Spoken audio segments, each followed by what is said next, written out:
اجت بنيه ما تعرف السوق نعم.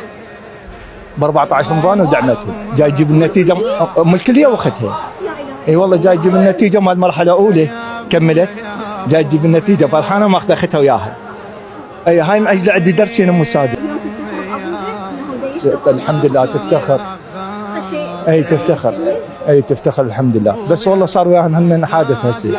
عندها هاي السادسه راح تعيش سنه. اي والله اندعمت. اجت بنيه ما تعرف السوق ب 14 رمضان ودعمتها، جاي تجيب النتيجه ام الكليه واختها. اي والله جاي تجيب النتيجه مال المرحله الاولى كملت، جاي تجيب النتيجه فرحانه ماخذ اختها وياها. اي هاي من اجل عندي درس هنا السادس. اجت هاي ماخذه السياره من ابوها. اي ماخذه السياره، هو على حكي يقول ما عنده علم. اثنينهم دعمتها.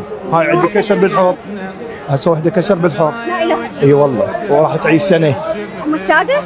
ام السادس. وام الكليه؟ ام الكليه لها شوي اشوي، علاج طبيعي. وانت هاي خلصت حياتك تشتغل بهاي العربات؟ الحمد لله على مود اوصلهم. اي والله. اي والله الحمد لله والشكر. الله عاشك. الحمد لله.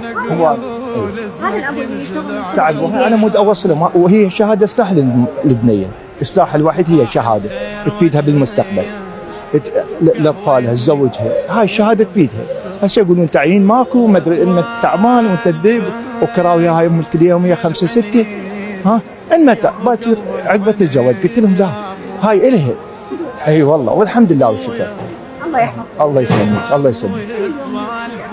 لا هم نعمل. اي لا احنا من نتعب، تعبنا النا هو الهم. اي وان شاء الله ما يروح تعبنا. ان شاء الله ما يروح. ان شاء الله ما تنسى. لا الحمد لله والشكر. ان شاء الله الحمد لله. ان شاء الله الله يسلمك. الله يسلمك. شكرا لك. اهلا وسهلا.